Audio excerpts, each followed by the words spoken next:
नमस्कार दोस्तों। आज हम एक ऐसे प्राकृतिक और अद्भुत तरीके के बारे में जानने वाले हैं जो बार बार पेशाब आना, पेशाब में जलन और लगातार कमजोरी जैसी समस्याओं में चमत्कार जैसा असर डाल सकता है। यह तरीका बिल्कुल सरल है, लेकिन इसका असर शरीर और मन दोनों पर गहरा पड़ता है। परमहंस योगानंदा के सिद्धांतों और ज्ञान के अनुसार हम सीखेंगे कि कैसे एक छोटा सा उपाय आपके जीवन में बड़ी राहत और संतुलन ला सकता है। और हां, अगर आपने अभी तक इस वीडियो को लाइक नहीं किया है तो तुरंत कर दीजिए और हमारे चैनल को सब्सक्राइब करना मत भूलिए। साथ ही कमेंट करके अभी के अभी बताइए कि आप यह वीडियो भारत के किस शहर से देख रहे हैं, ताकि हम आपके साथ और भी जुड़े रह सके। जब कोई इंसान बार बार पेशाब की समस्या से जूझता है, पेशाब करते समय जलन महसूस करता है, शरीर में अजीब सी कमजोरी बनी रहती है, बिना मेहनत के थकान घेर लेती है, मन अशांत रहने लगता है और आत्मविश्वास धीरे धीरे टूटने लगता है, तब अक्सर वह इसे सिर्फ एक शारीरिक समस्या समझकर नजरअंदाज कर देता है। लेकिन सत्य यह है कि शरीर कभी भी बिना कारण संकेत नहीं देता। शरीर आत्मा का मंदिर है, और जब इस मंदिर में ऊर्जा का संतुलन बिगड़ता है, तब सबसे पहले उसका प्रभाव मूत्र प्रणाली, स्नायु तंत्र और जीवन ऊर्जा पर दिखाई देता है। परमहंस योगानंदा कहा करते थे कि रोग केवल शरीर में नहीं होता, रोग पहले चेतना में जन्म लेता है और फिर शरीर के माध्यम से बोलता है। बार बार पेशाब आना केवल पानी ज्यादा पीने का परिणाम नहीं होता, यह शरीर की गहराई में छिपी कमजोरी, भय, तनाव, अपराध बोध और जीवन शक्ति के रिसाव का संकेत भी हो सकता है। जब व्यक्ति भीतर से असुरक्षित महसूस करता है, जब उसका मन लगातार भविष्य की चिंता में डूबा रहता है, जब उसकी इच्छाएं दब जाती हैं या अत्यधिक भोग में ऊर्जा नष्ट होती है, तब प्राण शक्ति सबसे पहले उस स्थान से कमजोर होती है जिसे योग शास्त्र में स्वादिष्ठान चक्र कहा गया है। यही चक्र मूत्राशय, गुर्दे, प्रजनन शक्ति और रचनात्मक ऊर्जा से जुड़ा होता है। और जब यह चक्र असंतुलित होता है, तब बार बार पेशाब, जलन, कमजोरी और नपुंसक सी थकान जीवन में प्रवेश करने लगती है। आधुनिक विज्ञान इसे संक्रमण, हार्मोन या नसों की समस्या कह सकता है, लेकिन योग और आयुर्वेद इसे ऊर्जा के पतन का संकेत मानते हैं। अब यह प्रश्न उठता है कि अदरक जैसी साधारण सी दिखने वाली चीज इस गहरी समस्या में चमत्कार जैसा असर कैसे कर सकती है? तो इसका उत्तर केवल रसायन में नहीं, बल्कि चेतना में छिपा है। अदरक केवल एक मसाला नहीं है, यह अग्नि तत्व का जीवंत रूप है। यह शरीर की जठराग्नि को जागृत करता है, प्राणों के प्रवाह को पुनः सक्रिय करता है और जड़ हो चुकी ऊर्जा में गति भर देता है। आयुर्वेद में अदरक को विश्व भेषज कहा गया है, यानी ऐसी औषधि जो अनेक रोगों में सहायता करती है। लेकिन परमहंस योगानंदा की दृष्टि में अदरक इसलिए प्रभावी है क्योंकि यह शरीर के भीतर सोई हुई आत्म अग्नि को जगाती है। जब व्यक्ति अदरक का सही उपयोग करता है, सही भावना और सही समय के साथ, तब यह केवल पेशाब की जलन नहीं कम करता, बल्कि उस भय और कमजोरी को भी जलाने लगता है जो अंदर वर्षों से जमी होती है। बार बार पेशाब आना अक्सर उस स्थिति में बढ़ जाता है जब मन अस्थिर होता है, रात में चिंता अधिक होती है, नींद टूटती है और अवचेतन भय मूत्राशय को बार बार सक्रिय कर देता है। योग विज्ञान मानता है कि मूत्राशय केवल भौतिक अंग नहीं, बल्कि भावनात्मक स्मृतियों का भंडार भी है। इसलिए जो लोग जीवन में अपमान, असुरक्षा या असफलता का बोझ हो रहे होते हैं, उनमें यह समस्या अधिक देखी जाती है। अब अदरक यहां एक दिव्य साधन की तरह काम करता है, क्योंकि यह शरीर को गर्म ही नहीं करता, यह मन को भी स्थिर करता है। इसके सेवन से रक्त संचार सुधरता है, गुर्दों पर दबाव कम होता है और स्नायु तंत्र को शक्ति मिलती है। लेकिन इसका सबसे बड़ा लाभ यह है कि यह शरीर में रुकी हुई ऊर्जा को बाहर निकालने की बजाय ऊपर की ओर प्रवाहित करना सिखाता है। परमहंस योगानंदा ने बार बार कहा कि जब जीवन ऊर्जा नीचे की ओर बहने लगती है, तब कमजोरी आती है, और जब वही ऊर्जा ऊपर उठने लगती है, तब स्वास्थ्य, तेज और आत्मबल जन्म लेता है। अदरक इसी परिवर्तन की शुरुआत करता है। जब व्यक्ति सुबह खाली पेट हल्की मात्रा में अदरक का सेवन करता है, मन शांत रखता है और कुछ क्षण ईश्वर का स्मरण करता है, तब अदरक शरीर के भीतर एक संवाद शुरू करता है। यह संवाद गुर्दों से लेकर मस्तिष्क तक होता है, जिससे पेशाब की बार बार की इच्छा धीरे धीरे नियंत्रित होने लगती है, जलन कम होने लगती है और जो कमजोरी वर्षों से शरीर को खोखला कर रही थी वह ऊर्जा में बदलने लगती है। लेकिन ध्यान रहे, यह कोई जादू की गोली नहीं है, यह एक साधना है, एक प्रक्रिया है। क्योंकि प्रकृति कभी भी तुरंत नहीं देती, वह पहले तुम्हारी नियत, तुम्हारा धैर्य और तुम्हारी श्रद्धा को परखती है। परमहंस योगानंद कहते थे कि जब तुम किसी प्राकृतिक उपाय को श्रद्धा के साथ अपनाते हो तब वह केवल रसायन नहीं रहता, वह प्रार्थना बन जाता है, और प्रार्थना जब शरीर में उतरती है तब चमत्कार होते हैं। इसीलिए अदरक का यह मार्ग केवल उन लोगों के लिए प्रभावी होता है जो स्वयं को बदलने को तैयार होते हैं, जो केवल दवा नहीं बल्कि चेतना की शुद्ध चाहते हैं, जो ये समझने लगते हैं कि बार बार पेशाब कोई शर्म की बात नहीं बल्कि शरीर की पुकार है, जलन कोई दंड नहीं बल्कि चेतावनी है, और कमजोरी कोई अभिशाप नहीं बल्कि दिशा बदलने का संकेत है। और यही समझ इस पहले भाग का सार है कि रोग से लड़ना नहीं है, रोग को समझना है। क्योंकि जिस दिन तुमने अपने शरीर की भाषा समझ ली उसी दिन आधा उपचार अपने आप हो जाता है। अगले भाग में हम और गहराई से जानेंगे कि यह समस्या पुरुषों और महिलाओं में अलग अलग क्यों दिखाई देती है, स्वादिष्ठान चक्र कैसे असंतुलित होता है और अदरक इस चक्र पर कैसे काम करता है। इसलिए इस ज्ञान को हल्के में मत लेना, इसे सुनते समय अपने भीतर उतरने देना, क्योंकि यह केवल जानकारी नहीं, यह आत्म जागरण की शुरुआत है। जब हम बार बार पेशाब, जलन और कमजोरी जैसी समस्याओं को केवल ऊपर ऊपर से देखते हैं तब हम उसके मूल कारण को छू ही नहीं पाते। क्योंकि योग और आध्यात्मिक विज्ञान यह स्पष्ट रूप से कहता है कि पुरुष और स्त्री दोनों के शरीर में यह समस्या दिखाई तो एक सी देती है, लेकिन उसके पीछे काम करने वाली ऊर्जा, भावनाएं और संस्कार अलग अलग होते हैं। पुरुष के जीवन में यह समस्या अक्सर तब जन्म लेती है जब उसकी जीवन ऊर्जा का अत्यधिक अपव्यय होता है, जब वह लगातार मानसिक दबाव, असफलता का डर, आत्मग्लानि या अतिभोग में फंस जाता है। परमहंस योगानंद कहते थे कि पुरुष की शक्ति केवल मांसपेशियों में नहीं बल्कि उसकी संयमित चेतना में होती है, और जब यही चेतना बिखर जाती है तब शरीर सबसे पहले मूत्र प्रणाली के माध्यम से संकेत देता है। बार बार पेशाब आना यह बताता है कि भीतर जो शक्ति संचित होनी चाहिए थी वह बाहर की ओर बह रही है। वही स्त्रियों में यह समस्या अधिकतर भावनात्मक अस्थिरता, असुरक्षा, दबे हुए दुहक या स्वयं को कम आंकने की भावना से जुड़ी होती है। क्योंकि स्त्री शरीर अत्यंत संवेदनशील होता है और उसकी मूत्र प्रणाली भावनात्मक आघातों को बहुत जल्दी ग्रहण कर लेती है। इसलिए जलन, संक्रमण और कमजोरी वहां अधिक बार देखने को मिलती है। योग शास्त्र में कहा गया है कि स्वादिष्ठान चक्र केवल शारीरिक अंगों से नहीं बल्कि भावनाओं, इच्छाओं और स्मृतियों से भी जुड़ा होता है। और जब व्यक्ति अपने जीवन में किसी गहरे दुख को पचा नहीं पाता, किसी अपमान को भूल नहीं पाता या किसी भय को छोड़ नहीं पाता, तब वही भाव धीरे धीरे इस चक्र में जमा होकर रोग का रूप ले लेता है। अब यह अदरक की भूमिका और भी गहरी हो जाती है, क्योंकि अदरक केवल शरीर को गर्म नहीं करता, यह भावनाओं को पचाने में भी सहायता करता है।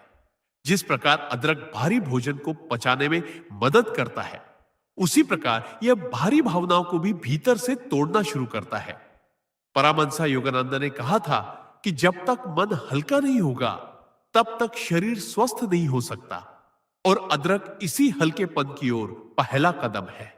जब अदरक शरीर में प्रवेश करता है तब वह केवल रक्त प्रवाह नहीं बढ़ाता बल्कि नाड़ियों को खोलता है, जिससे रुकी हुई प्राण ऊर्जा पुनः बहने लगती है। पुरुषों में यह ऊर्जा ऊपर उठकर आत्मबल बनती है और स्त्रियों में यह ऊर्जा भावनात्मक संतुलन में बदल जाती है। यही कारण है कि सही विधि से अदरक का उपयोग करने पर दोनों में अलग अलग लेकिन सकारात्मक परिणाम दिखाई देते हैं। बार बार पेशाब की आदत धीरे धीरे कम होने लगती है, क्योंकि मूत्राशय पर पड़ने वाला मानसिक दबाव घटता है। जलन इसलिए कम होती है क्योंकि शरीर की अंदरूनी अग्नि संतुलित हो जाती है, और कमजोरी इसलिए मिटने लगती है क्योंकि ऊर्जा का रिसाव रुकने लगता है। लेकिन यह तभी संभव है जब व्यक्ति अदरक को केवल दवा की तरह नहीं, बल्कि साधना की तरह अपनाए। सुबह या शाम जब व्यक्ति अदरक को ग्रहण करता है और मन में यह भावना रखता है कि वह अपने शरीर को शक्ति, शुद्धता और संतुलन दे रहा है, तब यह प्रक्रिया कई गुना प्रभावी हो जाती है। परमहंस योगानंदा बार बार यह समझाते थे कि चेतना जहां जाती है, ऊर्जा वहीं बहती है।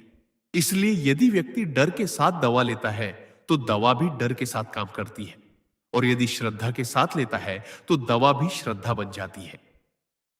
पुरुषों में विशेष रूप से यह देखा गया है कि देर रात जागना, अत्यधिक स्क्रीन टाइम, अनियमित भोजन और निरंतर तनाव इस समस्या को बढ़ा देता है, क्योंकि इससे स्वादिष्ठान चक्र लगातार उत्तेजित रहता है और शांत नहीं हो पाता। वही स्त्रियों में भावनात्मक थकान, दूसरों के लिए जीते जीते स्वयं को भूल जाना और भीतर की बातों को दबाना इस चक्र को कमजोर करता है, और अदरक यहां एक संतुलनकर्ता की तरह कार्य करता है। यह उत्तेजना को शांत भी करता है और जड़ता को तोड़ता भी है। यही इसका रहस्य है। योग के अनुसार कोई भी तत्व तभी प्रभावी होता है जब वह दोनों ध्रुवों के बीच संतुलन बनाए, और अदरक अग्नि तत्व होते हुए भी विनाशकारी नहीं, बल्कि पुनर्निर्माणकारी है। इसीलिए इसे सही मात्रा और सही समय पर लेने से शरीर स्वयं को ठीक करने लगता है। बार बार पेशाब आना धीरे धीरे चेतावनी से संवाद में बदल जाता है। शरीर यह बताने लगता है कि अब वह ठीक हो रहा है। जलन कम होने के साथ साथ मन में शांति आने लगती है, और कमजोरी के स्थान पर स्थिरता महसूस होने लगती है। यही वह क्षण होता है जब व्यक्ति समझ पाता है कि समस्या केवल मूत्राशय की नहीं थी, समस्या जीवन की गति, दिशा और ऊर्जा की थी। और यही कारण है कि परमहंस योगानंदा रोग को कभी शत्रु नहीं मानते थे, वे उसे गुरु मानते थे, जो हमें सही मार्ग पर लौटाने आता है। इस दूसरे भाग का यही संदेश है कि जब तुम अपने शरीर के संकेतों को लिंग, उम्र या शर्म के चश्मे से नहीं, बल्कि चेतना की दृष्टि से देखते हो, तब समाधान स्वयं प्रकट होने लगता है। और अदरक उस समाधान का केवल एक माध्यम है, स्रोत नहीं। स्रोत तुम्हारी जागरूकता है। अगले भाग में हम विस्तार से समझेंगे कि अदरक को किस समय, किस रूप और किस मानसिक अवस्था में लेने से उसका प्रभाव कई गुना बढ़ जाता है, और किन गलतियों के कारण लोग इसे लेकर भी लाभ नहीं उठा पाते। इसलिए इस यात्रा को यही मत छोड़ना, क्योंकि यह केवल उपचार की नहीं, आत्म समझ की यात्रा है। अब इस यात्रा में सबसे महत्वपूर्ण प्रश्न उठता है कि अदरक को कब, कैसे और किस अवस्था में लिया जाए, ताकि उसका प्रभाव केवल शरीर तक सीमित न रहे, बल्कि चेतना तक पहुंचे। क्योंकि परमहंस योगानंदा स्पष्ट कहते थे कि कोई भी प्राकृतिक तत्व तभी पूर्ण रूप से काम करता है जब शरीर, मन और आत्मा तीनों एक ही दिशा में हो। और यही कारण है कि बहुत से लोग अदरक लेते तो हैं, लेकिन लाभ नहीं पाते, क्योंकि वे केवल पदार्थ को ग्रहण करते हैं, प्रक्रिया को नहीं, समय को नहीं और भावना को नहीं समझते। योग शास्त्र में सुबह का समय ब्रह्म मुहूर्त के आसपास अत्यंत शक्तिशाली माना गया है, क्योंकि उस समय प्राण वायु स्वाभाविक रूप से ऊपर की ओर बहती है, और यदि उसी समय सही तत्व शरीर में प्रवेश करे तो वह सीधे ऊर्जा केंद्रों को प्रभावित करता है। अदरक यदि सुबह खाली पेट, बहुत हल्की मात्रा में, शांत मन के साथ लिया जाए, तो वह सबसे पहले जठराग्नि को नहीं, बल्कि प्राणाग्नि को जागृत करता है, जिससे मूत्राशय पर पड़ा अनावश्यक दबाव धीरे धीरे कम होने लगता है। बार बार पेशाब की इच्छा जो रात या सुबह के समय अधिक होती है, उसका मुख्य कारण यही होता है कि प्राण वायु असंतुलित होकर नीचे की ओर खींचने लगती है, और अदरक इस खिंचाव को रोककर ऊर्जा को स्थिरता देता है। लेकिन यहां एक गहरी बात समझनी होगी कि अदरक को लेते समय मन में क्या चल रहा है। यदि व्यक्ति डर, हड़बड़ी या जल्द ठीक होने की लालसा में अदरक लेता है, तो वह शरीर में वही बेचैनी पैदा करता है। इसलिए परमहंस योगानंदा कहते थे कि औषधि से पहले मन को शुद्ध करो, औषधि अपने आप सही जगह पहुंचेगी। यही कारण है कि जो लोग अदरक लेने से पहले 2-3 मिनट आंख बंद कर शांत श्वास लेते हैं, ईश्वर या अपनी अंतरात्मा को स्मरण करते हैं, उनमें इसका असर गहराई से दिखाई देता है। अदरक तब केवल मूत्र मार्ग की जलन नहीं कम करता, बल्कि उस मानसिक जलन को भी ठंडा करने लगता है जो भीतर वर्षों से जमा होती है। बहुत से लोगों को पेशाब में जलन इसलिए होती है क्योंकि उनका शरीर भीतर से लगातार क्रोध, ईर्ष्या या अपराध बोध में जल रहा होता है, और अदरक इस भीतरी आग को संतुलित करता है, न कि बढ़ाता है। आयुर्वेद में कहा गया है कि अदरक अग्नि को नियंत्रित करता है, भड़काता नहीं, और यही इसकी सबसे बड़ी शक्ति है। जब इसे सही समय पर लिया जाता है तो यह गुर्दों के फिल्टर को मजबूत करता है, रक्त में जमा विषाक्त तत्वों को धीरे धीरे बाहर निकालने में सहायता करता है, और मूत्राशय की मांसपेशियों को वह संदेश देता है कि अब उन्हें बार बार सिकुड़ने की आवश्यकता नहीं है। लेकिन यदि वही अदरक देर रात अधिक मात्रा में या तनाव की अवस्था में लिया जाए तो वह उल्टा असर भी कर सकता है। इसलिए समय और संयम यह अत्यंत आवश्यक है। परमहंस योगानंदा ने अपने शिष्यों को हमेशा यह सिखाया कि प्रकृति का कोई भी उपहार तभी वरदान बनता है जब उसे अनुशासन के साथ अपनाया जाए। अदरक के साथ भी यही नियम लागू होता है। यह कोई तत्काल आराम देने वाली दवा नहीं, बल्कि शरीर को स्वयं को ठीक करने की शिक्षा देने वाला साधन है। जब व्यक्ति लगातार कुछ दिनों तक सही विधि से इसका उपयोग करता है तो शरीर धीरे धीरे अपनी स्मृति बदलने लगता है। मूत्राशय को जो आदत पड़ चुकी थी बार बार संकेत देने की, वह आदत ढीली पड़ने लगती है। जलन की तीव्रता कम होती है और कमजोरी का स्थान एक स्थिर शांत ऊर्जा लेने लगती है। यही वह अवस्था होती है जहां व्यक्ति पहली बार महसूस करता है कि अब वह केवल ठीक नहीं हो रहा, बल्कि भीतर से मजबूत बन रहा है। और यही आध्यात्मिक उपचार की पहचान है, क्योंकि आध्यात्मिक उपचार में लक्षण नहीं बल्कि जड़ बदली जाती है। परमहंस योगानंदा कहते थे कि जब जड़ बदल जाती है तो शाखाएं अपने आप हरी हो जाती हैं। इस तीसरे भाग का यही गूढ़ संदेश है कि अदरक को केवल चबाकर निगलना पर्याप्त नहीं है, उसे समय, भावना और जागरूकता के साथ आत्मसात करना आवश्यक है। तभी वह चमत्कार जैसा असर दिखाता है, अन्यथा वह भी बाकी चीजों की तरह केवल एक आदत बनकर रह जाता है। अगले भाग में हम यह समझेंगे कि कौन सी मानसिक आदतें और दैनिक गलतियां इस समस्या को बार बार वापस ले आती हैं और अदरक के प्रभाव को कैसे कमजोर कर देती है। इसीलिए इस ज्ञान को यही मत रोकना, क्योंकि हर अगला कदम तुम्हें तुम्हारे शरीर और आत्मा के और करीब ले जाएगा। इस बिंदु पर आकर यह समझना अत्यंत आवश्यक हो जाता है कि केवल सही उपाय अपनाना ही पर्याप्त नहीं होता, बल्कि उन आदतों को पहचानना और छोड़ना उससे भी ज्यादा जरूरी है जो बार बार पेशाब, जलन और कमजोरी को वापस खींच लाती है। क्योंकि परमहंस योगानंदा बार बार यह स्पष्ट करते थे कि जब तक मनुष्य अपने दैनिक जीवन की लय नहीं बदलता, तब तक कोई भी साधना स्थायी फल नहीं देती। सबसे पहली और सबसे गहरी आदत है निरंतर तनाव में जीना। बहुत से लोग दिन भर अपने मन को भविष्य की आशंकाओं, आर्थिक डर, रिश्तों की उलझनों और स्वयं की तुलना दूसरों से करने में उलझाए रखते हैं, और यह मानसिक दबाव सीधा मूत्राशय तक पहुंचता है, क्योंकि मूत्राशय भय और असुरक्षा का सबसे संवेदनशील केंद्र होता है। यही कारण है कि जब व्यक्ति तनाव में होता है तो उसे बार बार पेशाब लगती है, और जब यही तनाव वर्षों तक चलता है तो यह समस्या स्थायी रूप लेने लगती है। दूसरी बड़ी गलती है देर रात तक जागना और शरीर की प्राकृतिक घड़ी को अनदेखा करना। योग शास्त्र के अनुसार रात का समय शरीर की मरम्मत का समय होता है, और यदि उस समय व्यक्ति स्क्रीन, चिंता या अनियमित भोजन में लगा रहता है तो गुर्दे और मूत्र प्रणाली पूरी तरह विश्राम नहीं कर पाते, जिससे सुबह उठते ही बार बार पेशाब की इच्छा होती है और शरीर थका हुआ महसूस करता है। तीसरी आदत जो इस समस्या को गहरा करती है वह है अत्यधिक उत्तेजक भोजन और पेय का सेवन।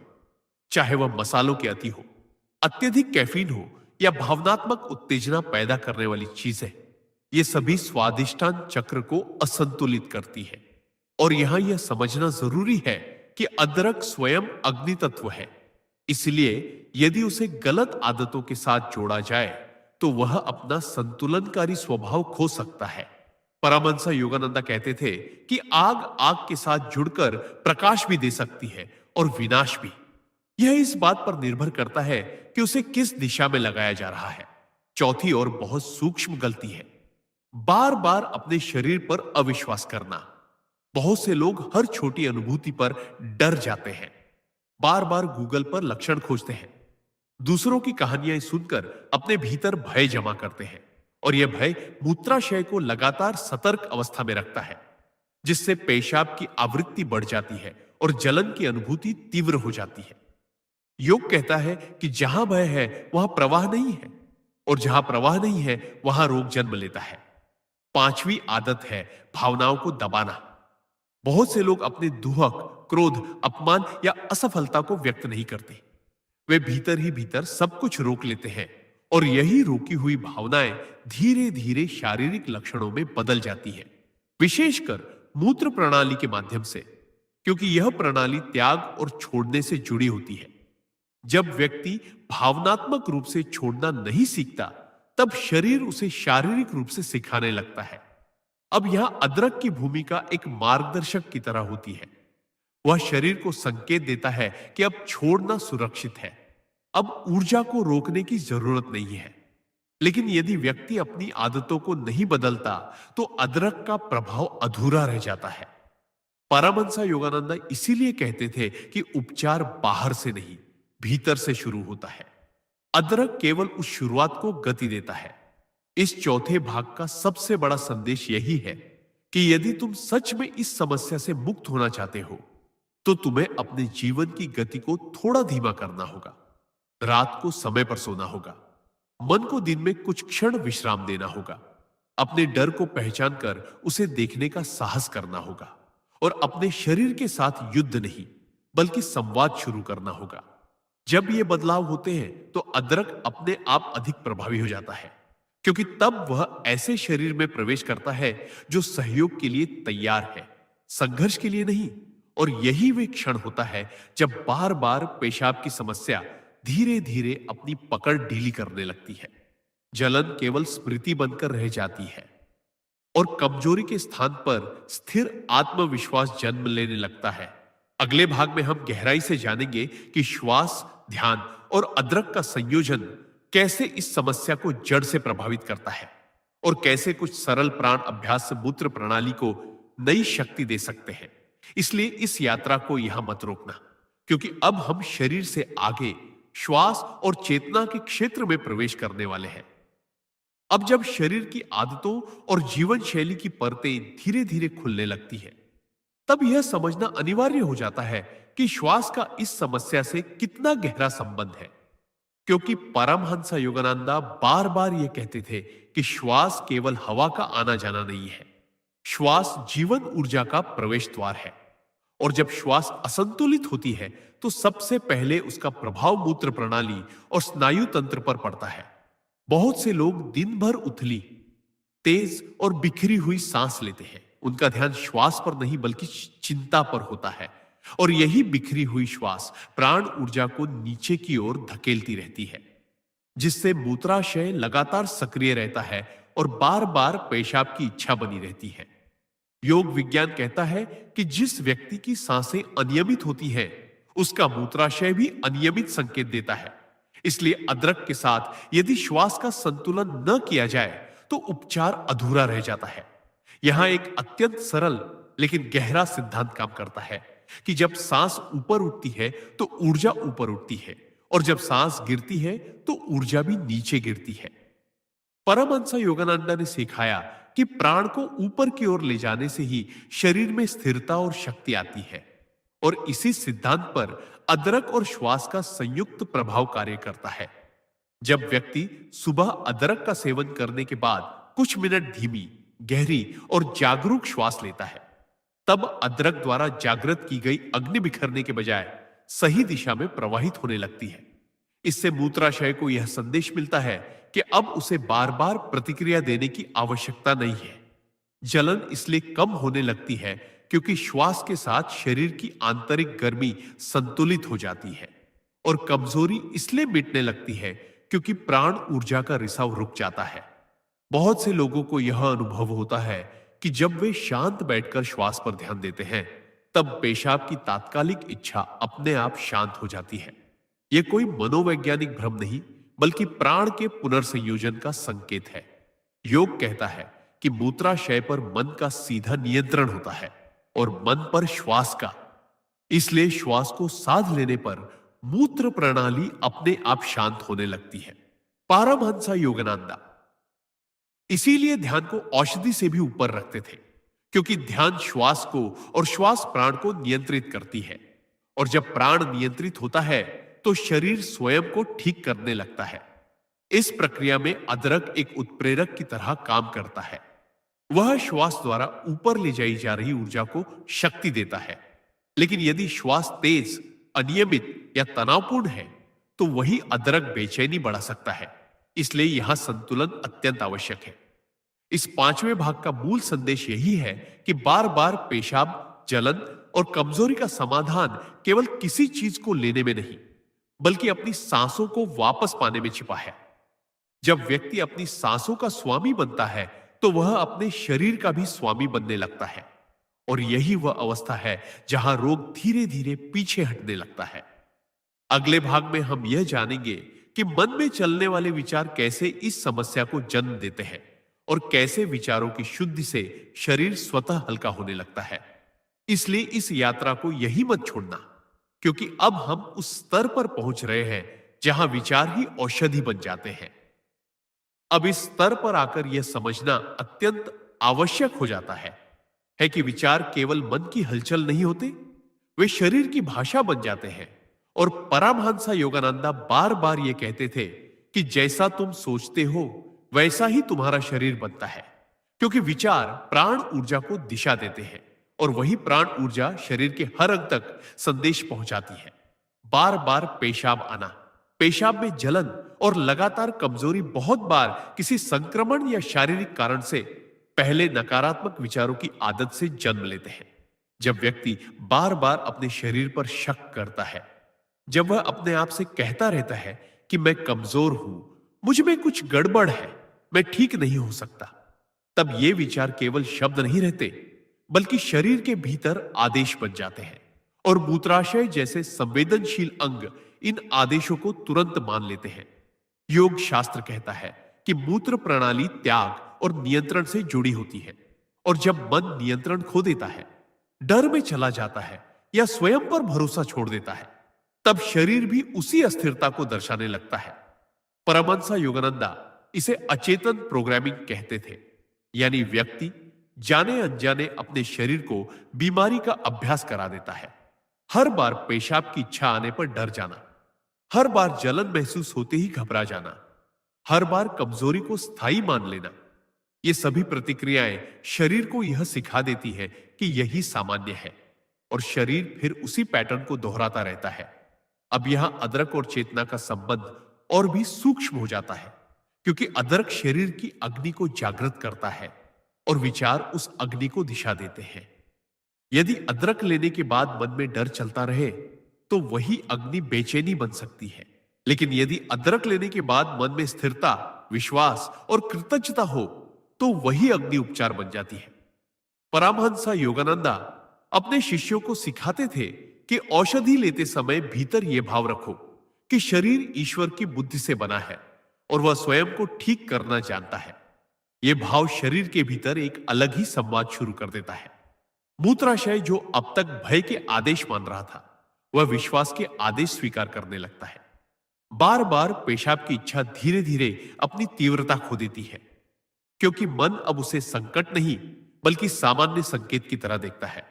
जलन इसलिए कम होने लगती है क्योंकि विचारों की आग शांत हो जाती है, और कमजोरी इसलिए घटती है क्योंकि आत्मविश्वास की ऊर्जा शरीर में लौटने लगती है। योग कहता है कि शरीर को सबसे ज्यादा शक्ति तब मिलती है जब मन शांत और आश्वस्त होता है, और यही कारण है कि जो लोग ध्यान, सकारात्मक संकल्प और जागरूकता के साथ अदरक जैसे साधारण उपाय अपनाते हैं, उन्हें गहरा लाभ मिलता है। इस छठे भाग का मूल संदेश यही है कि यदि तुम अपने विचारों को नहीं बदलते तो कोई भी उपाय स्थायी नहीं हो सकता, लेकिन यदि तुम अपने विचारों को मित्र बना लेते हो तो शरीर शत्रु नहीं रह जाता। परमहंसा योगानंदा कहते थे कि जब तुम अपने शरीर से प्रेम करते हो तब शरीर भी तुम्हें प्रेम के साथ उत्तर देता है। और यही प्रेम धीरे धीरे रोग को पिघला देता है। अगले भाग में हम ये समझेंगे कि भावनात्मक स्मृतियां म्यों पुराने आघात और दबा हुआ दुख इस समस्या को कैसे जकड़े रहते हैं और कैसे उन्हें मुक्त किए बिना पूर्ण उपचार संभव नहीं होता। इसलिए इस यात्रा को यही मत छोड़ना, क्योंकि अब हम उस गहराई में उतरने वाले हैं जहां शरीर नहीं, आत्मा बोलती है। अब इस पड़ाव पर पहुंचकर हमें उस परत को छूना होता है जहां अधिकांश लोग जाना नहीं चाहते, क्योंकि वहां शरीर नहीं बल्कि स्मृतियां रहती है। वहां बीमारी नहीं बल्कि दबा हुआ दुख, अनकहे शब्द, अधूरे रिश्ते और वर्षों से रोकी गई भावनाएं निवास करती है। परमहंसा योगानंद कहा करते थे कि शरीर रोग से नहीं थकता, शरीर स्मृतियों के बोझ से थकता है। और जब कोई व्यक्ति बार बार पेशाब, जलन और कमजोरी से जूझ रहा होता है, तो बहुत बार उसके पीछे कोई ऐसा भावनात्मक अनुभव छिपा होता है जिसे उसने जी तो लिया लेकिन स्वीकार नहीं किया। कोई अपमान जिसे वह भूलने का दिखावा करता है, कोई डर जिसे वह मजबूती का मुखौटा पहनाकर दबा देता है, कोई रिश्ता जिसे उसने खो दिया लेकिन उसका शोक कभी पूरा नहीं किया। और यही अधूरापन शरीर के उस हिस्से में जमा हो जाता है जो छोड़ने और त्याग से जुड़ा होता है, अर्थात मूत्र प्रणाली। योग के अनुसार जब व्यक्ति भावनात्मक रूप से किसी बात को पकड़कर रखता है, तब शरीर शारीरिक रूप से छोड़ने में कठिनाई महसूस करता है। इसलिए बार बार पेशाब आना केवल तरल पदार्थ की अधिकता नहीं बल्कि भावनात्मक अधिभार का संकेत भी हो सकता है। जलन केवल संक्रमण का लक्षण नहीं बल्कि भीतर की जली हुई स्मृतियों की प्रतिध्वनि हो सकती है। और कमजोरी केवल पोषण की कमी नहीं बल्कि वर्षों से रोके गए आंसुओं की थकान हो सकती है। परमहंस योगानंदा ने अपने शिष्यों को यह समझाया कि जब तक तुम अपने भीतर की पीड़ा को सम्मान नहीं दोगे, तब तक वह शरीर के माध्यम से बोलती रहेगी। और यही कारण है कि बहुत से लोग दवाएं बदलते रहते हैं लेकिन समस्या वही रहती है, क्योंकि समस्या शरीर में नहीं, आत्मा के दरवाजे पर खड़ी होती है। अब यह अदरक का कार्य केवल जैविक नहीं बल्कि प्रतीकात्मक भी हो जाता है। अदरक की ऊष्मा उस जमी हुई भावनात्मक ठंडक को पिघलाने लगती है जो वर्षों से भीतर जमी होती है। लेकिन यह पिघलना तभी सुरक्षित होता है जब व्यक्ति उसे स्वीकार करने को तैयार हो। इसलिए जो लोग अदरक लेने के साथ साथ अपने मन को शांत करते हैं, अपने अतीत को बिना निर्णय के देखते हैं और स्वयं से यह कहते हैं कि जो हुआ उसे मैं स्वीकार करता हूं और अब छोड़ने को तैयार हूं, उनमें अदरक का प्रभाव कहीं अधिक गहरा होता है, क्योंकि तब शरीर को यह संकेत मिलता है कि अब उसे स्मृतियों को ढोते रहने की आवश्यकता नहीं है। मूत्राशय, जो अब तक भावनात्मक बोझ का भार उठा रहा था, धीरे धीरे हल्का होने लगता है। पेशाब की आवृत्ति कम होने लगती है क्योंकि भीतर कुछ छूटने लगता है। जलन इसलिए शांत होती है क्योंकि भीतर की आग अब लड़ाई की नहीं, शुद्ध की बन जाती है। और कमजोरी इसलिए घटती है क्योंकि आत्मा पर से बोझ उतरने लगता है। योग शास्त्र कहता है कि जब आत्मा हल्की होती है तब शरीर स्वयं को ठीक करने के लिए स्वतंत्र हो जाता है। परमहंस योगानंदा इसी स्वतंत्रता को स्वास्थ्य कहते थे। इस प्रक्रिया में एक बात अत्यंत आवश्यक है कि व्यक्ति स्वयं को दोषी ना ठहराए। बहुत से लोग अपने दुख के लिए स्वयं को कमजोर मान लेते हैं, लेकिन यह भी एक प्रकार का दमन है। सच्ची मुक्ति तब आती है जब व्यक्ति अपने अनुभवों को स्वीकार करता है बिना उन्हें सही या गलत ठहराए। और जब यही स्वीकार्यता अदरक जैसी प्राकृतिक ऊष्मा के साथ जुड़ती है, तब भीतर एक सुरक्षित वातावरण बनता है जहां पुरानी स्मृतियां बिना दर्द के पिघल सकती है। बहुत से लोगों को इस चरण में यह अनुभव होता है कि कभी कभी पेशाब की समस्या अस्थायी रूप से बदलती है, कभी थोड़ी बढ़ती है, कभी घटती है। यह इस बात का संकेत होता है कि शरीर पुरानी स्मृतियों को छोड़ने की प्रक्रिया में है। परमहंस योगानंदा ने इसे आंतरिक शुद्धि का चरण कहा है, जहां लक्षणों को डर के साथ नहीं बल्कि समझ के साथ देखा जाना चाहिए। क्योंकि जब कोई पुराना घाव भरता है तो उसमें पहले हल्की छुबन होती है। उसी प्रकार जब भावनात्मक घाव भरते हैं तो शरीर कुछ समय के लिए अलग अलग संकेत दे सकता है। लेकिन यदि व्यक्ति धैर्य रखता है, श्वास को शांत रखता है विचारों को मित्र बनाए रखता है और अदरक जैसे साधारण उपाय को श्रद्धा के साथ अपनाता है, तो यह चरण अपने आप संतुलन में आ जाता है। और उसके बाद जो शांति आती है वह केवल लक्षणों की शांति नहीं, बल्कि अस्तित्व की शांति होती है। इस 7वें भाग का मूल संदेश यही है कि जब तुम अपने शरीर की समस्या को केवल शरीर की तरह देखते हो, तब तुम आधा सत्य देखते हो, और जब तुम उसे अपने जीवन की कहानी का हिस्सा मानकर देखते हो, तब पूरा सत्य प्रकट होता है। बार बार पेशाब, जलन और कमजोरी तुम्हें नीचा दिखाने नहीं आती, वे तुम्हें हल्का बनाने आती है। और जब तुम यह समझ लेते हो, तब उपचार कोई संघर्ष नहीं रहता, वह एक स्वाभाविक यात्रा बन जाता है। अगले भाग में हम यह जानेंगे कि आत्म अनुशासन, दिनचर्या और छोटी छोटी आध्यात्मिक आदतें कैसे इस उपचार को स्थायी बनाती है, ताकि जो संतुलन आया है वह केवल कुछ दिनों का न रह जाए, बल्कि जीवन का नया आधार बन जाए। इसलिए इस यात्रा को अभी मत छोड़ना, क्योंकि अब हम उस स्तर पर पहुंच चुके हैं जहां उपचार स्थिरता में बदलने वाला है। अब जब भीतर की स्मृतियां ये हल्की होने लगती हैं और शरीर पहली बार सुकून की सांस लेना शुरू करता है, तब सबसे बड़ा प्रश्न यह उठता है कि क्या यह संतुलन स्थायी रहेगा, या फिर कुछ समय बाद वही समस्या वापस लौट आएगी।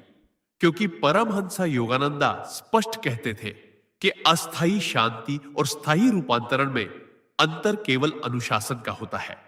बहुत से लोग कुछ दिनों तक सही उपाय अपनाते हैं, शरीर में थोड़ा आराम आते ही पुराने ढर्रे पर लौट जाते हैं और फिर आश्चर्य करते हैं कि समस्या फिर क्यों लौट आई।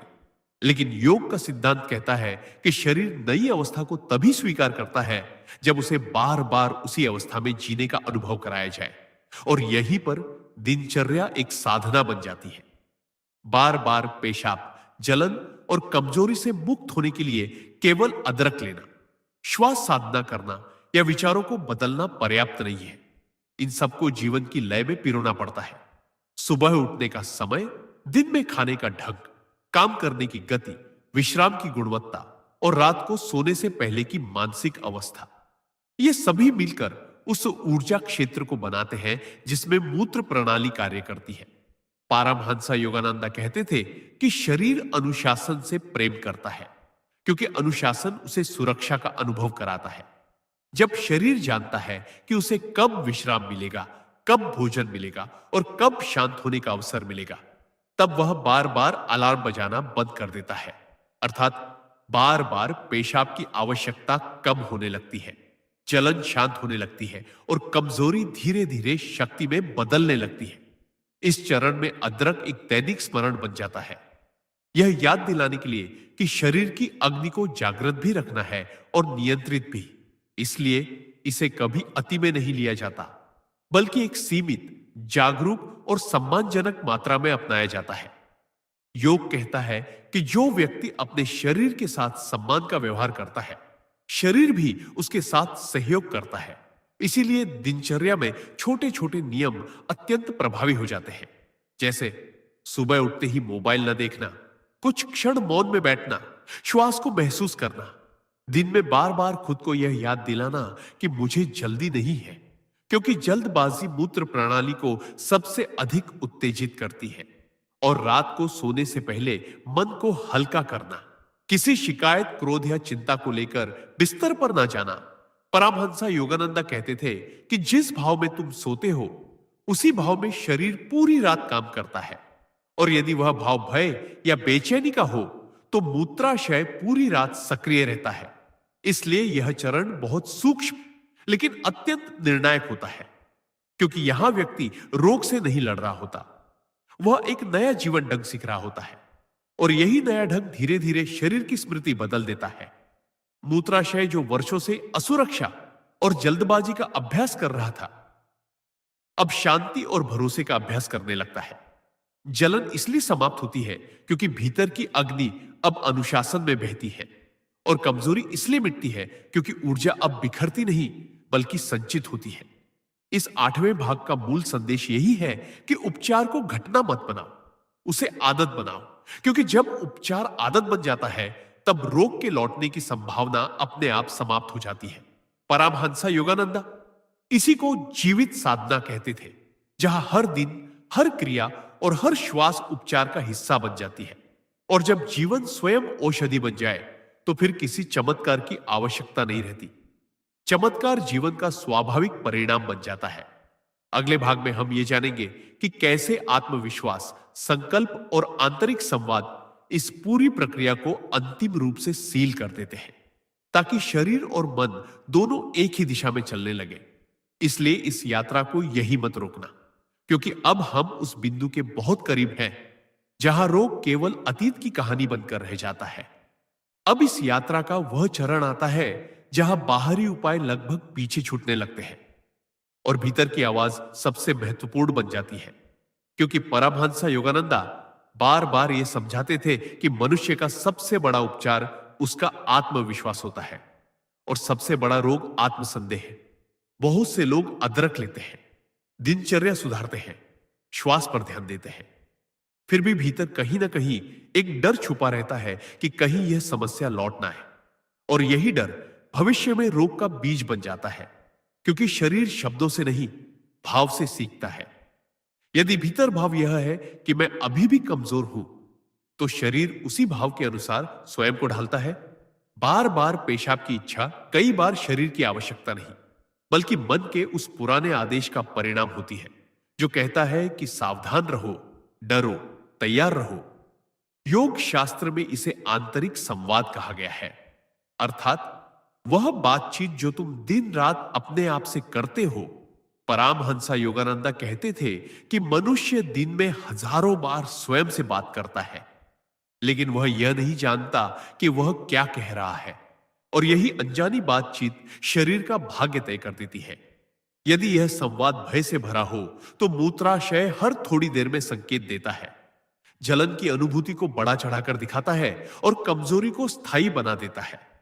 लेकिन यदि यही संवाद धीरे धीरे बदलने लगे, यदि व्यक्ति अपने आप से यह कहना शुरू करे कि मेरा शरीर समझदार है, वह संतुलन सीख रहा है, हर दिन मैं थोड़ा और स्थिर हो रहा हूं, तो शरीर इस नए निर्देश को स्वीकार करने लगता है। और यही वह क्षण होता है जहां उपचार भीतर से सील हो जाता है। अदरक यहां केवल एक बाहरी सहायक रह जाता है। असली परिवर्तन आंतरिक संकल्प से आता है। संकल्प का अर्थ जिद नहीं होता, संकल्प का अर्थ होता है शांत, स्थिर और दृढ़ निश्चय। परमहंस योगानंदा सिखाते थे कि संकल्प तब सबसे शक्तिशाली होता है जब उसमें कोई घबराहट नहीं होती। जब व्यक्ति बिना जल्दबाजी के, बिना तुलना के, बिना दूसरों की कहानियों से प्रभावित हुए अपने शरीर के साथ एक शांत समझौता करता है। बहुत से लोग इस चरण में गलती यह करते हैं कि वे हर दिन अपने लक्षणों को जांचते रहते हैं। आज कितनी बार पेशाब हुआ, आज जलन कितनी थी, और यह निरंतर निगरानी शरीर को फिर से सतर्क मोड में डाल देती है।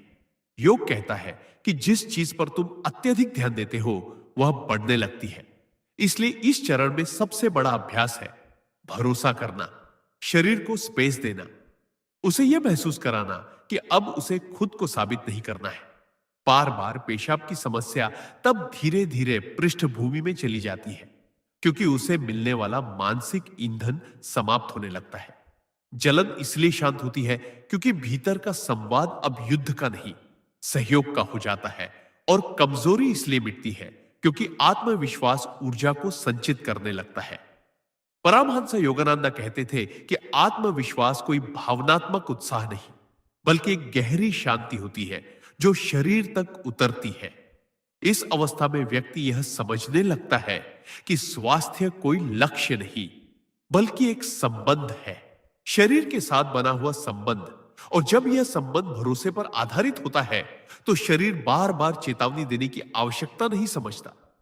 इस 9वें भाग का सबसे बड़ा संदेश यही है कि अब तुम उपचार के विद्यार्थी नहीं रहे, तुम उसके सहभागी बन चुके हो। अब तुम्हारा हर शब्द, हर विचार और हर आंतरिक संवाद या तो शरीर को ऊपर उठाएगा या नीचे गिराएगा। और यही कारण है कि इस चरण में कम करना अधिक प्रभावी हो जाता है। कम सोचना, कम जांचना, कम डरना और अधिक भरोसा करना। परमहंस योगानंदा ने कहा था कि जब मन शांत विश्वास में टिक जाता है, तब प्राण अपने आप सही मार्ग खोज लेता है। और जब प्राण सही मार्ग पर बहने लगता है, तब मूत्र प्रणाली जैसी संवेदनशील प्रणालियां सबसे पहले संतुलन दिखाती है। अगले भाग में हम यह समझेंगे कि यह नया संतुलन सामाजिक जीवन, रिश्तों और बाहरी दुनिया के दबावों के बीच कैसे बनाए रखा जाए, ताकि बाहर की परिस्थितियां भीतर की शांति को फिर से ना हिला सके। इसलिए इस यात्रा को यही मत रोकना, क्योंकि अब हम उस स्तर पर पहुंच चुके हैं जहां जीवन तुम्हारी परीक्षा नहीं लेता, बल्कि तुम्हारे परिवर्तन को परखता है। अब इस यात्रा का वह चरण आता है जहां असली परीक्षा शुरू होती है, क्योंकि जब तक व्यक्ति अकेले में साधना करता है, दिनचर्या संभालता है और अपने भीतर शांति अनुभव करता है, तब तक सब कुछ सरल लगता है। लेकिन जैसे ही वह समाज, रिश्तों, कामकाज और बाहरी अपेक्षाओं के बीच जाता है, वही पुराने पैटर्न उसे फिर से खींचने लगते हैं। परमहंस योगानंदा कहते थे कि संसार स्वयं में समस्या नहीं है, समस्या यह है कि हम संसार के दबावों को अपने भीतर प्रवेश करने की अनुमति दे देते हैं, और यही दबाव बार बार पेशाब, जलन और कमजोरी जैसी समस्याओं को पुनः जीवित कर सकता है। बहुत से लोग यह अनुभव करते हैं कि जब वे अकेले शांत वातावरण में होते हैं तो समस्या कम हो जाती है, लेकिन जैसे ही वे भीड़, तनावपूर्ण बातचीत, ऑफिस का दबाव या पारिवारिक टकराव झेलते हैं, शरीर फिर से संकेत देने लगता है।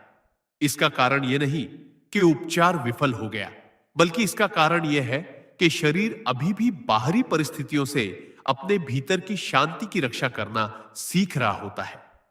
मूत्राशय विशेष रूप से उन परिस्थितियों पर प्रतिक्रिया करता है जहां व्यक्ति स्वयं को असुरक्षित, जज किया हुआ या नियंत्रित महसूस करता है।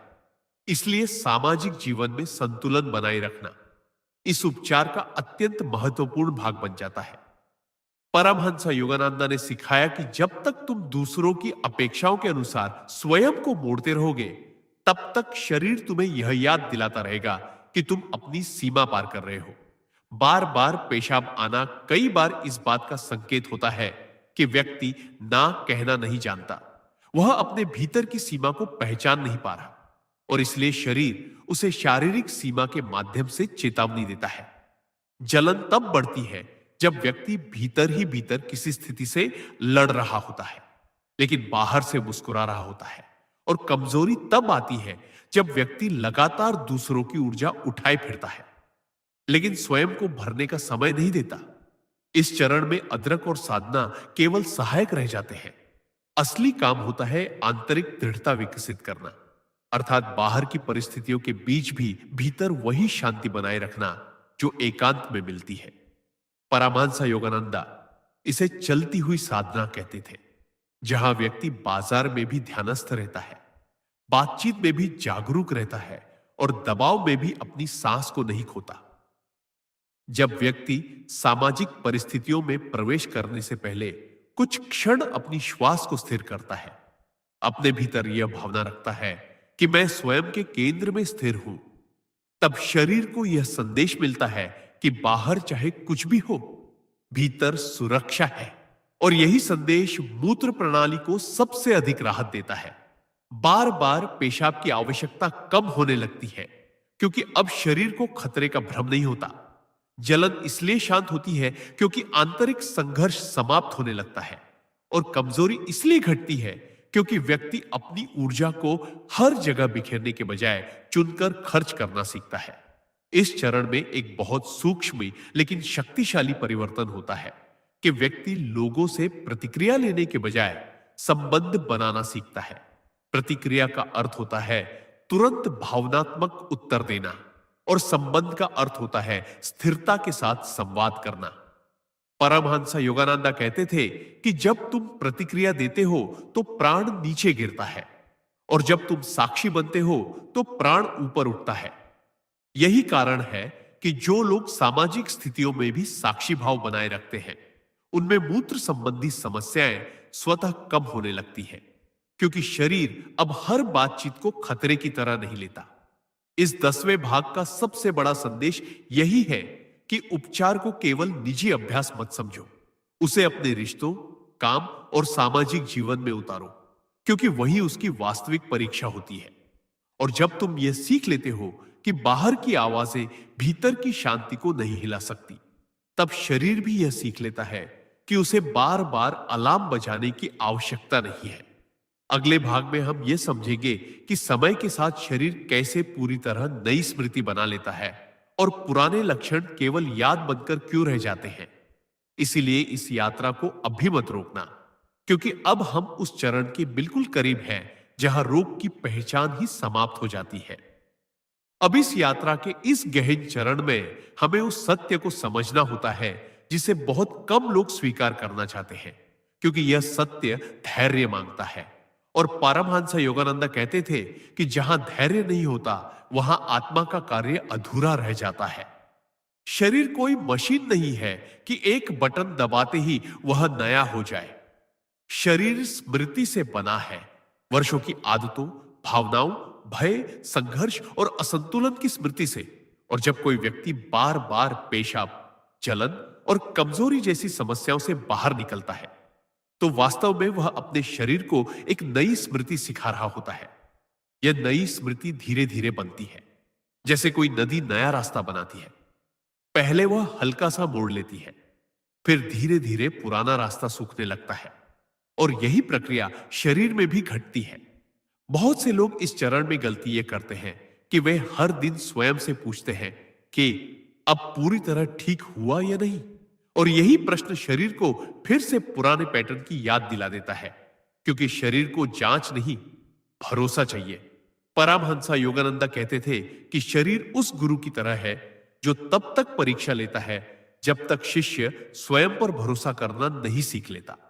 इस चरण में कभी कभी ऐसा भी होता है कि पुराने लक्षण हल्के रूप में लौटते हुए प्रतीत होते हैं, जैसे अचानक एक दिन बार बार पेशाब की इच्छा महसूस होना या हल्की जलन का अनुभव होना।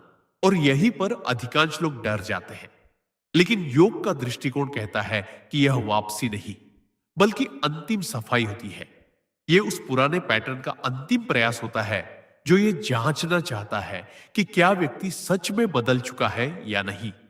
यदि उस क्षण व्यक्ति शांत रहता है, अपनी श्वास को स्थिर रखता है, अपने भीतर यह कहता है कि मैं सुरक्षित हूं, मेरा शरीर सीख रहा है, तो वही क्षण शरीर के लिए निर्णायक बन जाता है, क्योंकि तब उसे यह संकेत मिलता है कि अब पुराने अलार्म की आवश्यकता नहीं है। मूत्राशय धीरे धीरे अपनी पुरानी आदत भूलने लगता है, जलन की स्मृति फीकी पड़ने लगती है, और कमजोरी जो कभी स्थायी पहचान लगती थी वह केवल एक बीती हुई अवस्था बनकर रह जाती है। परमहंस योगानंदा ने इसे देह स्मृति का पुनर्लेखन कहा है, अर्थात शरीर की किताब में एक नया अध्याय लिखा जाना। इस चरण में अदरक, दिनचर्या, श्वास और विचार सभी मिलकर एक शांत पृष्ठभूमि बनाते हैं। लेकिन असली काम समय करता है, और समय तभी सहयोग करता है जब व्यक्ति उसे जल्दबाजी से नहीं, मित्रता से अपनाता है। बहुत से लोग पूछते हैं कि इसमें कितना समय लगेगा, लेकिन योग कहता है कि समय की गणना करने वाला मन स्वयं बाधा बन जाता है, क्योंकि उपचार तब तेज होता है जब उसे गिनती में नहीं बांधा जाता। इस अवस्था में व्यक्ति यह सीखने लगता है कि स्वास्थ्य कोई उपलब्धि नहीं, बल्कि एक स्वाभाविक अवस्था है। और जैसे ही वह इस स्वाभाविकता को स्वीकार करता है, शरीर भी उसी लय में ढलने लगता है। इस 11वें भाग का सबसे बड़ा संदेश यही है कि अब तुम्हें कुछ नया करने की जरूरत नहीं है। अब तुम्हें केवल वही बने रहना है जो तुम बन चुके हो, शांत, जागरूक और भरोसे से भरे हुए। परमहंस योगानंद कहते थे कि जब साधक साधना को छोड़ देता है लेकिन साधना उसे नहीं छोड़ती, तब वास्तविक परिवर्तन घटता है। और यही वह क्षण होता है जब रोग की कहानी समाप्त नहीं होती, बल्कि अप्रासंगिक हो जाती है। अगले भाग में हम यह समझेंगे कि यह नया संतुलन आध्यात्मिक विकास, आत्म ऊर्जा और जीवन के उच्च उद्देश्य से कैसे जुड़ जाता है। क्योंकि जब शरीर ठीक होता है तब आत्मा आगे बढ़ने की मांग करती है। इसलिए इस यात्रा को अभी मत रोकना, क्योंकि अब हम केवल रोग से मुक्ति की नहीं, जीवन के विस्तार की ओर बढ़ रहे हैं। अब जब शरीर की स्मृति शांत हो चुकी है, लक्षण अपनी पकड़ ढीली कर चुके हैं और भीतर एक स्थिरता जन्म ले चुकी है, तब जीवन एक नया प्रश्न पूछता है। और परमहंस योगानंद कहते थे कि यही वह क्षण होता है जब आत्मा आगे बढ़ने की अनुमति मांगती है। क्योंकि स्वास्थ्य अपने आप में अंतिम लक्ष्य नहीं है। स्वास्थ्य तो केवल वह आधार है जिस पर आत्मा अपने वास्तविक उद्देश्य की इमारत खड़ी करती है। बहुत से लोग रोग से मुक्त होने के बाद भी भीतर एक खालीपन महसूस करते हैं, क्योंकि उन्होंने वर्षों तक अपने जीवन को समस्या के इर्द गिर्द परिभाषित किया होता है। और जब समस्या हटती है तो पहचान भी हिल जाती है। बार बार पेशाब, जलन और कमजोरी केवल शारीरिक अनुभव नहीं थे, वे एक लंबी यात्रा के शिक्षक थे, जिन्होंने व्यक्ति को रुकना सिखाया, सुनना सिखाया और भीतर झांकना सिखाया। और अब जब यह शिक्षक धीरे धीरे विदा लेने लगता है, तब जीवन यह पूछता है कि अब तुम अपनी ऊर्जा का उपयोग किस दिशा में करोगे।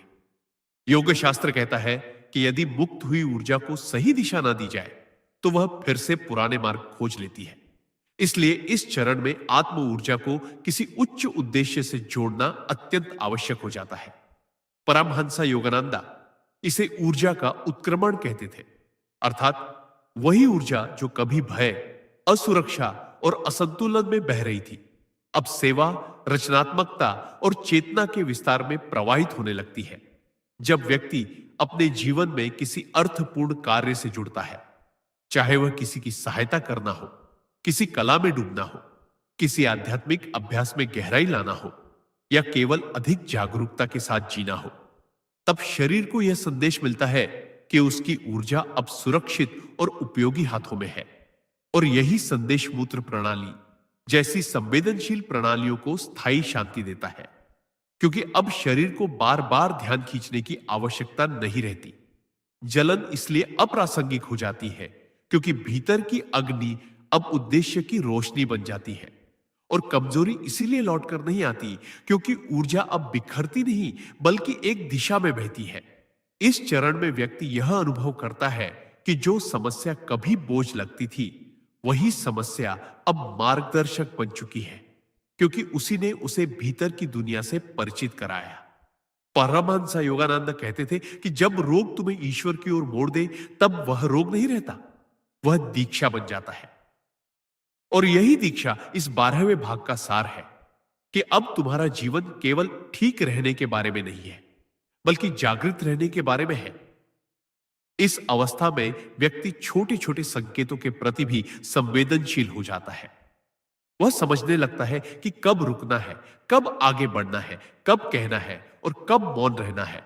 और यही संवेदनशीलता शरीर की सबसे बड़ी सुरक्षा बन जाती है, क्योंकि अब शरीर और आत्मा के बीच कोई संघर्ष नहीं रहता, दोनों एक ही दिशा में चलने लगते हैं।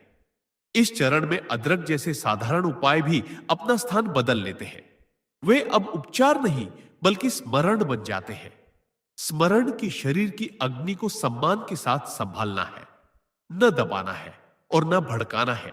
इस 12वें भाग का सबसे बड़ा संदेश यही है कि यदि तुम इस यात्रा को यहां तक ले आए हो, तो अब पीछे लौटने का कोई कारण नहीं है, क्योंकि अब तुम रोग से नहीं, उद्देश्य से संचालित हो रहे हो। और जब जीवन उद्देश्य से संचालित होता है, तब शरीर अपने आप संतुलन बनाए रखता है। अगले भाग में हम यह समझेंगे कि इस नए जीवन दृष्टिकोण को रोजमर्रा की साधारण परिस्थितियों में कैसे बनाए रखा जाए, ताकि आध्यात्मिक ऊंचाई केवल ध्यान कक्ष तक सीमित न रहे, बल्कि जीवन के हर क्षण में उतर आए। इसलिए इस यात्रा को यही मत रोकना, क्योंकि अब हम उस बिंदु पर हैं जहां उपचार जीवन में बदलने वाला है। अब इस यात्रा का वह सूक्ष्म लेकिन निर्णायक चरण आता है जहां आध्यात्मिक समझ को किसी विशेष समय, स्थान या अभ्यास तक सीमित नहीं रखा जाता, बल्कि उसे जीवन की साधारण सी लगने वाली गतिविधियों में उतार दिया जाता है। क्योंकि परमहंस योगानंद कहते थे कि सच्ची साधना वह नहीं जो एकांत में की जाए, बल्कि वह है जो बाजार में भी तुम्हें भीतर से स्थिर रखे। बहुत से लोग ध्यान, श्वास और आत्मचिंतन के क्षणों में शांति अनुभव करते हैं, लेकिन जैसे ही वे रोजमर्रा के कामों में उतरते हैं, वही पुरानी जल्दबाजी, वही पुराना दबाव और वही पुरानी असावधानी लौट आती है। और यही असावधानी धीरे धीरे शरीर को फिर से पुराने संकेतों की ओर धकेल सकती है। इसलिए इस चरण में सबसे बड़ा अभ्यास बन जाता है सजगता, अर्थात जो भी करो पूरी उपस्थिति के साथ करो। जब तुम चलते हो तो चलना जानते हुए चलो, जब तुम खाते हो तो खाते हुए खाओ। जब तुम बोलते हो तो शब्दों के पीछे की भावना को महसूस करो, क्योंकि योग कहता है कि जहां सजगता होती है वहां ऊर्जा बिखरती नहीं, और जहां ऊर्जा नहीं बिखरती वहां मूत्र प्रणाली जैसी संवेदनशील प्रणालियां स्वाभाविक रूप से शांत रहती है। बार बार पेशाब की समस्या बहुत बार उस मानसिक आदत से जुड़ी होती है जिसमें व्यक्ति एक काम करते हुए दूसरे के बारे में सोच रहा होता है। शरीर यहां है और मन कहीं और यही विभाजन शरीर को असुरक्षित महसूस कराता है। जलन तब बढ़ती है जब भीतर एक साथ कई दिशाओं में ऊर्जा खींच रही होती है, और कमजोरी तब आती है जब व्यक्ति बिना रुके स्वयं को खर्च करता चला जाता है। परमहंसा योगानंद ने सिखाया कि सरलता ही स्थिरता का द्वार है। जब जीवन जटिल हो जाता है तब शरीर संकेत देने लगता है, और जब जीवन सरल होने लगता है तब शरीर स्वयं को संतुलित रखने लगता है। इस चरण में व्यक्ति यह सीखता है कि उसे हर चीज पर तुरंत प्रतिक्रिया नहीं देनी है, हर सूचना पर टिप्पणी नहीं करनी है, हर भावना को तुरंत बाहर नहीं निकालना है, बल्कि भीतर एक शांत विराम बनाए रखना है। और यही विराम शरीर के लिए सबसे बड़ी दवा बन जाता है, क्योंकि विराम में ही शरीर स्वयं को सुन पाता है। बहुत से लोग इस अवस्था में यह अनुभव करते हैं कि अब उन्हें अपने शरीर को नियंत्रित करने की आवश्यकता नहीं पड़ती, बल्कि शरीर उनके साथ सहयोग करने लगता है। पेशाब की इच्छा समय के साथ स्वाभाविक हो जाती है, जलन स्मृति बनकर पीछे छूट जाती है, और कमजोरी की जगह एक सौम्य स्थिर शक्ति का अनुभव होने लगता है। इस चरण में अदरक जैसे उपाय केवल भौतिक सहारा नहीं रहते, वे एक प्रतीक बन जाते हैं कि जीवन की अग्नि को संतुलन में रखना है, न उसे दबाना है और न उसे भटकने देना है। परमहंसा योगानंदा कहते थे कि जब साधक जीवन को पूजा की तरह जीने लगता है तब शरीर मंदिर की तरह शुद्ध रहने लगता है। इस 13वें भाग का मूल संदेश यही है कि अब तुम्हें कुछ विशेष करने की आवश्यकता नहीं है, बल्कि जो भी कर रहे हो उसे ठीक से करने की आवश्यकता है, पूरी उपस्थिति के साथ, बिना खिंचाव के, बिना भागदौड़ के, क्योंकि यही उपस्थिति धीरे धीरे शरीर की सबसे गहरी सुरक्षा बन जाती है। और जब जीवन का हर क्षण साधना बन जाए तब रोग को लौटने का कोई स्थान नहीं मिलता। अगले भाग में हम इस पूरी यात्रा का सार समझेंगे और यह जानेंगे कि कैसे कृतज्ञता और विनम्रता इस परिवर्तन को अंतिम रूप से स्थिर कर देती है, ताकि जो शांति मिली है वह अहंकार में न बदल जाए बल्कि और गहरी हो जाए। इसलिए इस यात्रा को यही मत रोकना, क्योंकि अब हम समापन की ओर बढ़ रहे हैं, जहां समझ अनुभव में और अनुभव मौन में बदलने वाला है। अब इस यात्रा का वह अत्यंत सूक्ष्म और निर्णायक चरण आता है जिसे परमहंस योगानंदा ने साधना की मौन परिपक्वता कहा है, क्योंकि यहां व्यक्ति न तो किसी रोग से लड़ रहा होता है, न किसी उपाय को सिद्ध करने की कोशिश कर रहा होता है, बल्कि वह उस जीवन के प्रति कृतज्ञ होना सीख रहा होता है जिसने उसे तोड़ा भी, झकझोरा भी और अंततः गढ़ भी दिया। इस चरण में सबसे बड़ा खतरा रोग का लौटना नहीं होता, बल्कि अहंकार का जन्म लेना होता है। क्योंकि जब कोई व्यक्ति लंबे समय की कमजोरी, बार बार पेशाब की परेशानी और जलन जैसे कष्टों से बाहर निकलता है, तो भीतर कहीं ना कहीं यह भाव आ सकता है कि मैं ठीक हो गया, मैंने यह कर लिया। और यही मैं बहुत सूक्ष्म रूप से फिर से असंतुलन का बीज बो सकता है। योग कहता है कि जहां कृतज्ञता नहीं होती वहां संतुलन टिकता नहीं। इसलिए इस अवस्था में व्यक्ति को हर दिन, हर सुबह और हर रात बिना किसी औपचारिक शब्दों के केवल भीतर से धन्यवाद कहना सीखना होता है। अपने शरीर को धन्यवाद, अपने अनुभवों को धन्यवाद, यहां तक कि उस समस्या को भी धन्यवाद जिसने उसे भीतर की ओर मोड़ा। क्योंकि परमहंस योगानंद कहते थे कि जिस पीड़ा ने तुम्हें जागरूक बनाया वह पीड़ा नहीं रही, वह गुरु बन गई। इस चरण में व्यक्ति यह समझने लगता है कि शरीर को अब किसी कठोर अनुशासन की आवश्यकता नहीं है, बल्कि एक कोमल सम्मान की आवश्यकता है। न जरूरत से ज्यादा नियंत्रण, न लापरवाही, बल्कि एक सहज मित्रता। और यही मित्रता मूत्र प्रणाली, पाचन तंत्रिका तंत्र और ऊर्जा प्रवाह को स्थायी रूप से शांत करती है। बार बार पेशाब की समस्या इस स्तर पर इसलिए नहीं लौटती क्योंकि अब व्यक्ति अपने शरीर की आवाज को अनदेखा नहीं करता। जलन इसलिए नहीं उभरती क्योंकि भीतर का तनाव अब जमा नहीं होता, और कमजोरी इसलिए नहीं आती क्योंकि व्यक्ति स्वयं से युद्ध नहीं करता। इस चरण में जीवन की गति धीमी नहीं होती, बल्कि संतुलित हो जाती है। व्यक्ति कार्य भी करता है, जिम्मेदारियां वो भी निभाता है, लेकिन भीतर एक गहरा मौन बना रहता है, और यही मौन शरीर की सबसे बड़ी सुरक्षा बन जाता है। परमहंस योगानंद ने कहा था कि मौन ऊर्जा को संरक्षित करता है, और जहां ऊर्जा संरक्षित होती है वहां रोग टिक नहीं पाता। इस अवस्था में अदरक जैसे सरल उपाय भी किसी इलाज की तरह नहीं लिए जाते, बल्कि एक स्मरण की तरह अपनाए जाते हैं। स्मरण की जीवन की अग्नि को जागरूकता से संभालना है। इस भाग का सबसे गहरा संदेश यही है कि अब तुम्हें स्वयं को स्वस्थ व्यक्ति के रूप में पहचानने की भी आवश्यकता नहीं है, क्योंकि पहचान जितनी छोटी होती है, जीवन उतना ही बड़ा होता है। जब व्यक्ति स्वयं को केवल एक बहती हुई चेतना की तरह देखने लगता है, तब शरीर अपने आप उस चेतना के अनुरूप ढल जाता है। इस चरण में कृतज्ञता केवल शब्द नहीं रहती, वह दृष्टि बन जाती है। व्यक्ति हर अनुभव में सीख देखता है, हर परिस्थिति में संतुलन खोजता है, और यही दृष्टि रोग को लौटने से पहले ही निरस्त कर देती है, क्योंकि रोग वही पनपता है जहां विरोध होता है, और कृतज्ञता विरोध को पिघला देती है। इस 14वें भाग का सार यही है कि उपचार को पकड़कर मत रखो, उसे बहने दो, क्योंकि जो चीज पकड़ में रहती है वह डर से जुड़ जाती है, और जो बहती है वह भरोसे से जुड़ जाती है। अगले और अंतिम भाग में हम इस पूरी यात्रा का समापन करेंगे, जहां कोई उपाय, कोई विधि और कोई कथा नहीं बचेगी। केवल एक शांत समझ बचेगी कि शरीर, मन और आत्मा अलग अलग नहीं है, और जब यह समझ स्थिर हो जाती है, तब जीवन स्वयं उपचार बन जाता है। इसलिए इस यात्रा को अंत तक ले चलो, क्योंकि अगला भाग अंत नहीं बल्कि पूर्णता है। अब हम इस लंबी और गहन यात्रा के अंतिम चरण पर पहुंच चुके हैं, और यह वह क्षण है जहां कोई औषधि, उपाय या तकनीक अपना अलग महत्व नहीं रखती, क्योंकि सच्चा परिवर्तन अब भीतर के स्तर पर हो चुका होता है। परमहंस योगानंद कहते थे कि जब शरीर, मन और आत्मा एक ही धारा में बहने लगते हैं, तब रोग और असंतुलन केवल स्मृति बनकर रह जाते हैं।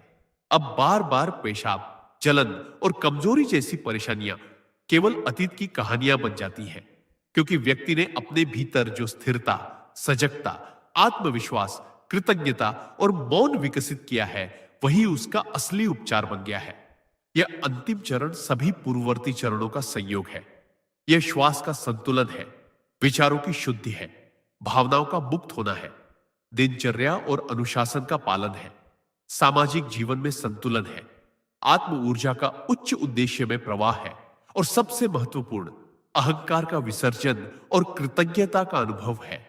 यह अदरक, श्वास अभ्यास, दिनचर्या या ध्यान केवल उपकरण है, और अब उनका प्रयोग केवल स्मरण के लिए होता है कि जीवन को सचेत, सम्मान और प्रेम के साथ जीना है।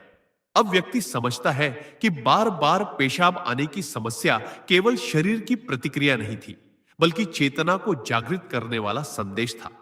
जलन केवल भीतर की अग्नि का संकेत था, कमजोरी केवल ऊर्जा के असंतुलन की चेतावनी थी, और जब इन संकेतों को समझकर उन्हें स्थिरता, विश्वास और जीवन दृष्टि में बदल दिया गया, तब समस्या स्वतः पीछे हट गई।